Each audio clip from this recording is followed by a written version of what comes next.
The strange anomalies surrounding the Dyson swarm had mutated from strange data quirks and visual distortions to something far more intimate and sinister. The team's once celebratory atmosphere had turned brittle, haunted by a quiet paranoia that seeped into every corner of Observation Post G12. Days were tense, nights were plagued by a collective insomnia, and the boundary between their senses and reality grew thinner by the hour. The sound, the eerie, rhythmic pulsing that had initially seemed like mere interference, now filled the station, an almost imperceptible hum that penetrated walls, floors, and even the very air.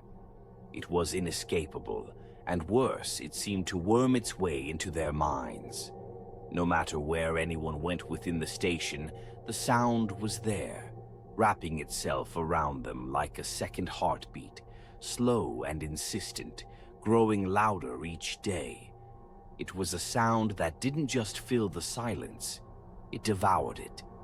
Dr. Elena Park had begun experiencing nightmares, more vivid, more grotesque than any she'd ever known. In her dreams, the tendrils of alien matter snaked their way through the station, alive and ravenous, searching for them. They curled around her ankles, climbed her legs, tightening with each pulse until she could barely breathe. She would wake in a cold sweat, her skin clammy, her heart racing as though it had tried to match the unrelenting rhythm of the alien hum. The nightmares were not confined to her. Each member of the team was haunted by disturbing visions. Some saw shifting shadows crawling across the walls of their quarters, shadows that flickered out of sync with the lighting. Others heard whispers in languages they couldn't understand, voices that seemed to beckon them closer to the viewport, toward the vast, unknowable darkness beyond the swarm.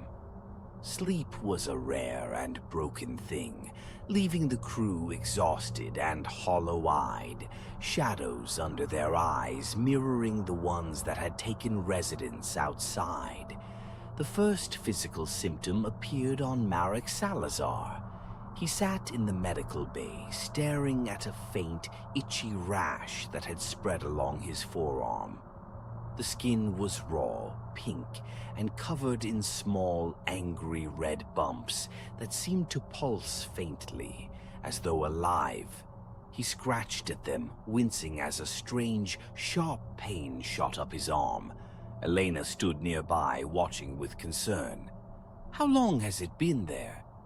"A few hours, maybe a day," Marek replied, his voice edged with unease. "I thought it was just stress, but..." He trailed off, scratching harder, until his nails drew thin lines of blood. "Stop," Elena said sharply, grabbing his wrist. "Let's have it looked at properly." But as she looked closer, she noticed something disturbing. Beneath the surface of Marek's skin, faint, spidery tendrils branched out, moving in slow pulses beneath the flesh. They twisted like veins, but darker, thicker, and almost organic in appearance. "Do you see that?" Marek asked, his voice shaking. "It's moving." Elena pulled back, horrified. She pressed the medical team to run a scan, which revealed that the tendrils were not part of Marek's veins. They were foreign, like an invasive species rooted beneath his skin, pulsing rhythmically with each beat of the alien hum. It was as if the organism they'd observed on the swarm had found a way to invade human bodies. The news sent shockwaves through the team. Rosa Lung, who had been the first to hear the strange sounds, reported a crawling sensation under her own skin shortly afterward. Small, itchy rashes appeared on her arms and neck, and when she scratched them, she felt something shift beneath the surface. More crew members came forward with similar symptoms, small lesions, rashes, strange sensations of movement under their skin. The team's cohesion began to crack as the infection spread. In the days that followed, the psychological effects deepened. Paranoia took root, infecting each of them with a sense of dread and mistrust. Simple conversations turned tense, words layered with suspicion as members began accusing one another of hiding symptoms or withholding information. Dr. Park attempted to maintain order, but even she was unraveling, her own hands occasionally tingling with that same unearthly itch.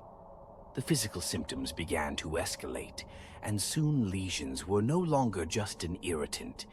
They became grotesque wounds, small holes in the skin through which faintly glowing filaments emerged.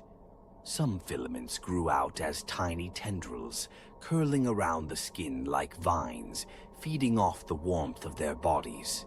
Team members scratched, desperate to remove them, only to tear their own flesh, leaving streaks of blood and more exposed tendrils. Engineer Luis Cortez had it the worst.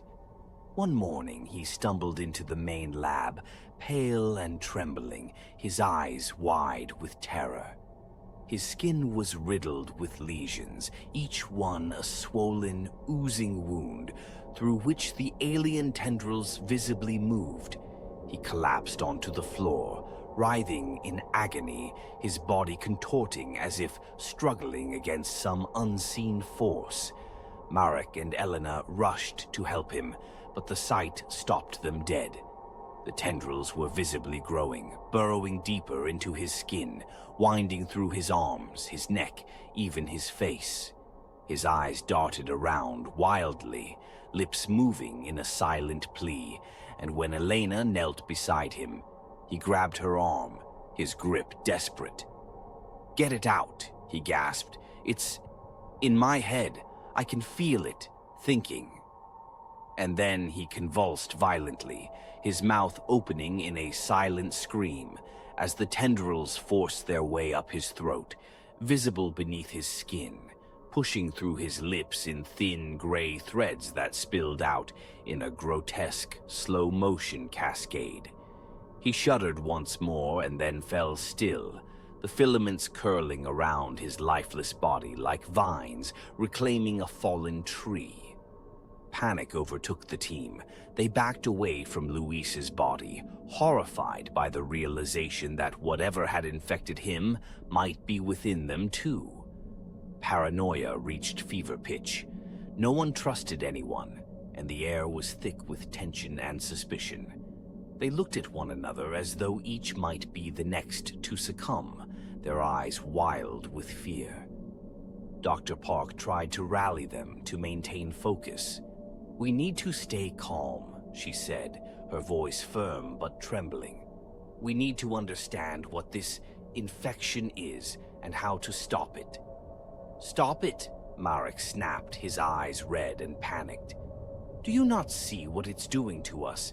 There's no stopping this thing. We're the ones feeding it. It's feeding on us." The accusations spiraled. Some demanded they evacuate, but the shuttle systems had begun failing inexplicably, the controls unresponsive, as though the station itself were conspiring against them. Others argued for isolating those infected, fearing that proximity to the lesions would only spread the contamination further. But by then, no one knew who was safe. It felt as if the swarm, and whatever entity lurked within it, had transformed their bodies into conduits, consuming them from the inside out. Nightmares merged with reality as the crew members began hearing the hum even in their minds, the sound burrowing into their consciousness, twisting their thoughts. It was no longer just sound, it was intent, probing their memories, their thoughts, as if searching for weaknesses, studying them, understanding them. And as it learned, it grew bolder.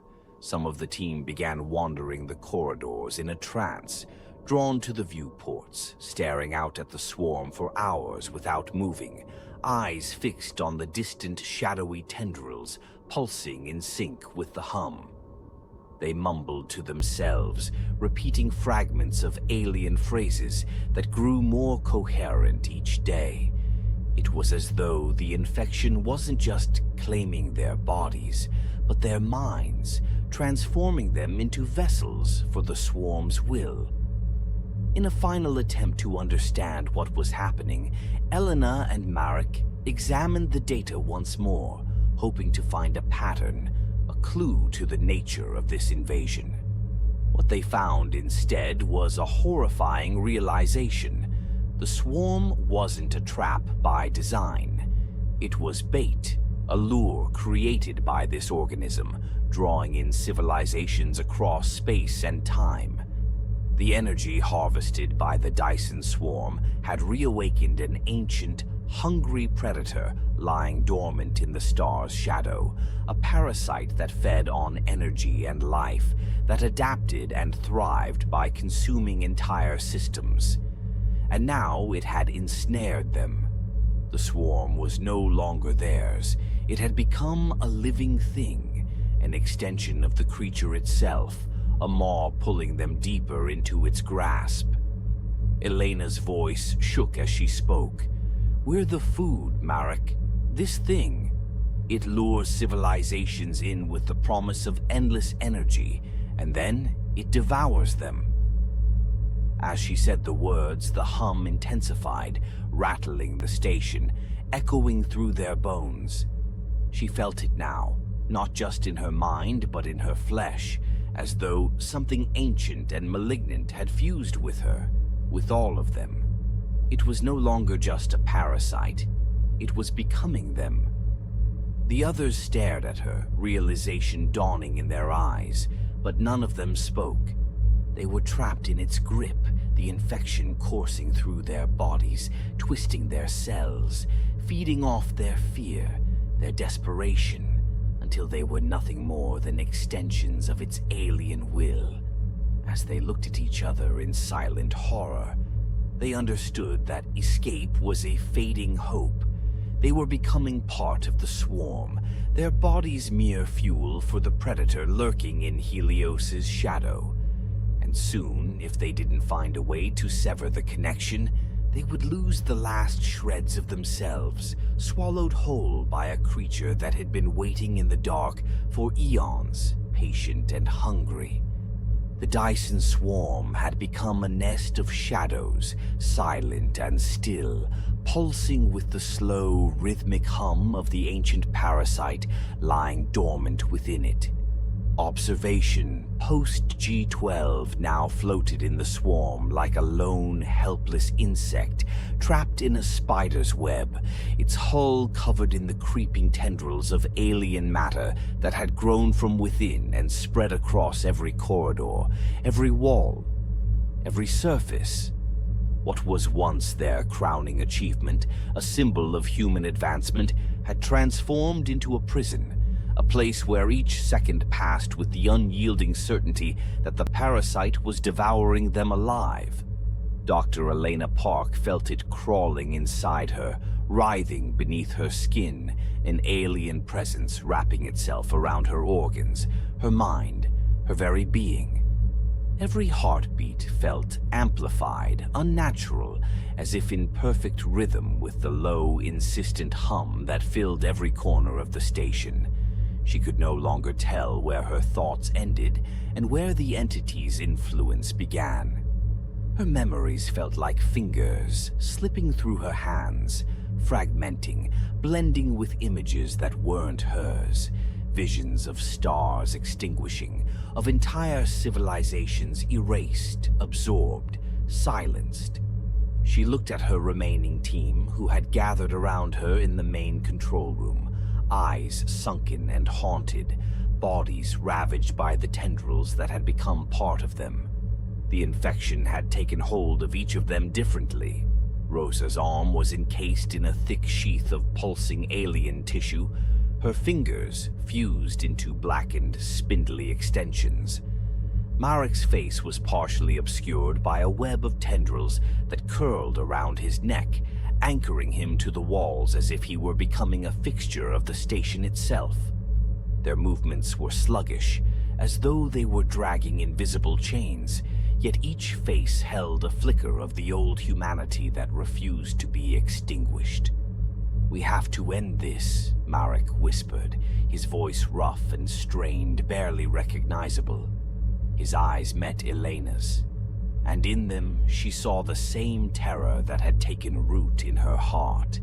The terror that they would lose themselves completely, that they would become puppets in the swarm's macabre play. "What can we even do?"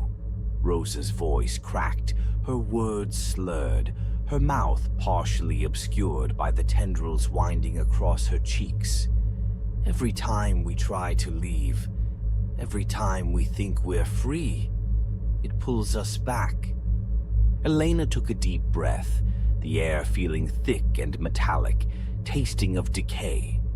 She had studied the data, analyzed every reading, every shift in the energy, and she had arrived at a horrifying realization. The swarm isn't just a trap, it's a lure, an invitation for any civilization advanced enough to harness its energy. We activated it, summoned it, and now it's feeding. Rosa's face twisted with despair. "So that's it?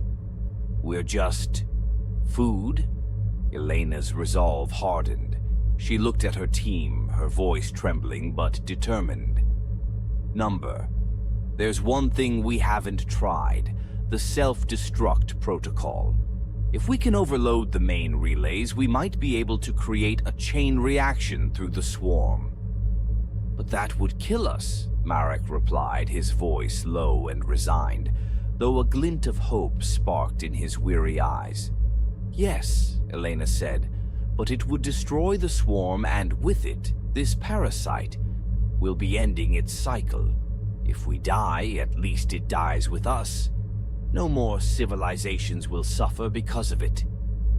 The weight of her words hung heavy in the air, and each member looked inward, grappling with the finality of their decision. One by one they nodded, expressions shifting from fear to grim determination. If they were going to die, they would die fighting, reclaiming their agency, if only for a fleeting moment. Elena accessed the command console, her fingers trembling as she entered the self-destruct codes. The screen flashed red, signaling the start of a countdown, and the station shuddered as the relays powered up, the reactors humming with the beginnings of a catastrophic overload. The low alien pulse grew louder, as though the entity were sensing their intentions, resisting, fighting back. A new sound echoed through the station, deep, resonant, a noise that was almost a growl. The walls trembled, and tendrils writhed and lashed out from every surface, coiling around them with renewed vigor. Rosa cried out, clutching her head, her body convulsing as the tendrils wrapped tighter, rooting into her skin, her muscles twisting her limbs into unnatural angles. Marek struggled against the tendrils, snaking up his legs, wrapping around his torso. He pulled at them, tearing at his own flesh in his desperation to break free. "It knows, Elena," he shouted, panic coloring his voice. "It knows we're trying to destroy it." "I don't care," Elena shouted back, her voice a blend of terror and defiance. She slammed her hand down on the console, accelerating the countdown. "We die here, but it dies with us." The walls began to pulse in rhythm with the hum, like a giant sickly heartbeat surrounding them. Elena could feel the tendrils reaching for her, sliding over her arms, her neck, her face, pulling her closer to the walls. Her vision blurred as she struggled, thrashing, clawing at the slick alien material wrapping around her. But the more she fought, the more it tightened, pressing into her skin, burning her as though trying to absorb her essence. Suddenly, a bright, searing pain shot through her hand. She looked down, horrified, as the tendrils burrowed into her skin, snaking beneath it, spreading up her arm in a network of black veins, forcing her fingers to curl against her will. Her breath came in ragged gasps, her vision dimming as her body grew heavier, her limbs no longer her own. In her final moments of clarity, she looked at the console, the flashing countdown ticking away her last seconds. She could hear Rosa screaming, Marek sobbing, and she forced herself to block it out, to focus on her one last act of defiance. Her fingers found the final override key, and she pressed it, feeling a small, fierce satisfaction even as her body surrendered to the dark. The reactors roared, their energy surging, building to a critical mass. The countdown reached 0, and then detonation. A surge of blinding light consumed the station, a chain reaction cascading through the entire Dyson swarm. The collectors erupted one by one, bright flares against the black void, each explosion severing the swarm's energy flow, each relay dying in a brilliant, furious burst. For a fleeting instant, Elena felt something beyond her pain, beyond the entity's relentless invasion. She felt release, the warmth of freedom, the knowledge that their sacrifice had meant something, that they had broken the chain, that they had ended the cycle. As the station disintegrated around them, swallowed by a final, all-consuming blaze, the hum of the alien parasite faded, its connection severed, its tendrils retracted, writhing in agony, disintegrating in the vacuum of space, until nothing remained but silence. And then, stillness. In the aftermath, the debris of the Dyson swarm drifted silently, scattered particles twinkling like faint stars. The remnants of humanity's greatest achievement floated like dust, evidence of a struggle that would never be known, a warning erased before it could be delivered. Across the vast distances of space, faint echoes of the swarm's destruction radiated outwards, silent waves rippling through the dark, reaching no one. And there in the empty void, a final shadow moved, a tendril curling, searching, waiting for another light, another source of life to call it forth once more. The Dyson swarm was gone, but the darkness remained, patient, watchful, and endlessly hungry,